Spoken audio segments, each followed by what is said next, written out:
intellectually. Grew up in Queens with a working class family. The experiment was kept a secret from the families and the general public because they knew many would object, citing its cruel and unusual circumstances. Every couple of weeks, scientists would come into the homes of the unsuspecting families to film and document the progress of each child. All the boys remember these strange meetings, being asked various questions and watched closely as they played with specific toys. Like lab rats, the boys were monitored for years until scientists gathered enough information to conclude their findings. Claire Kelman, David's adopted mother, noticed something was different about her little boy from an early age, but didn't have the necessary information to put two and two together. David began talking very early. I remember him waking up and saying, "I have a brother." We would all talk about his imaginary brother. Only after all the situation was revealed did they know what was going on. It later emerged all the boys exhibited symptoms of separation anxiety during infancy.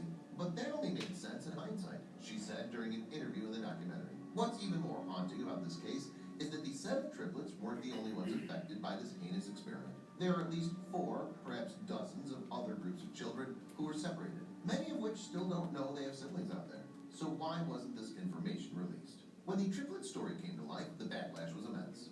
The obvious anger towards the scientists and adoption agency was obvious, so they decided not to publish their findings. The controversial findings are sealed at Yale University until 2066, leaving much confusion and mystery surrounding the results. Yale. Has anybody ever heard of Yale University? Yes, I have. Is it like a fly-by-night place?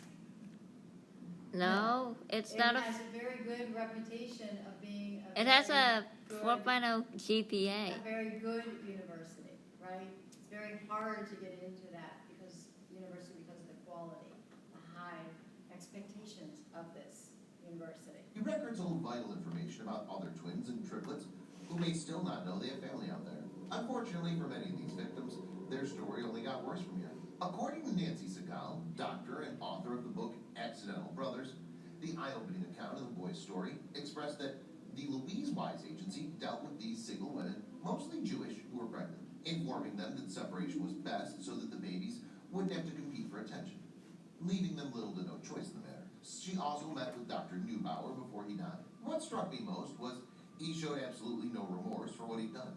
He still felt he'd done the right thing. What's shocking is Dr. Neubauer's study has been compared to the Nazi twin studies, as many similarities have been noted. What's even more shocking is that Neubauer, a Jewish man himself, escaped Austria when it was under Nazi rule, only to come to the United States and continue the unethical experiments against twins. The experiment had a drastically negative effect on the brothers, and all of them coped differently. Eventually, they decided to close the restaurant and go their separate ways in regards to careers. They've been pursuing an apology from the adoption agency and compensation for all the harm done against them, a battle they're still actively working towards. But for one brother, the truth was too much to handle. At the tender age of 33, Eddie ended his life, killing himself in his home after years of crippling depression. Depression brought on by the horrid truth of what happened to him and his brothers. He wasn't the only one to end his life either. Although the names of the other twins aren't publicly known, it's noted that at least 3 of them also committed suicide. This is a clear indication that separating babies born together has a drastic and damaging effect on their psyches. Nothing will bring these people back.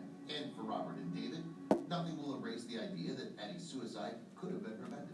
The adoption agency still hasn't issued an apology to the brothers, but the Jewish board, who many believe was aware of the circumstances, made a public statement regarding the documentary Identical Strangers. The Jewish board does not endorse the study undertaken by Dr. Peter Neubauer and is appreciative that the film was created an opportunity for a public discourse about it, a spokesperson said. "We hope that the film encourages others to come forward and request access to their records. The Jewish board has no role in the separation of twins adopted through Louise Wise." Although the results were never published, Dr. Segal came to her own conclusions about the study, citing that Neubauer's study found that genes have a more pervasive influence than we thought, as most of the separated twins involved in the unethical experiment ended up being extremely alike, even in death. The brothers are now 56 and still fighting for justice in the case. Although they can't get back the 20 years stolen from them, they deserve at the very least recognition and respect. "They refer to us as participants," he said.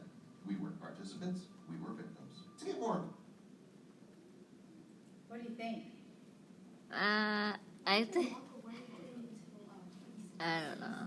That was because of how unethical it was, and to not let anybody that was involved, whether it's Yale or the scientist, get any benefit at all from it. So that was the what Hitler did in experimenting with human beings. That took a lot of years of study on the ethical board, because there were things like they would deliberately put an infection into somebody to see how long it would take before gangrene, or which antibiotics could help the most serious ones, and just different little things, not little, but different things like that were studied. To be able to use it can benefit people now, but is it okay to use it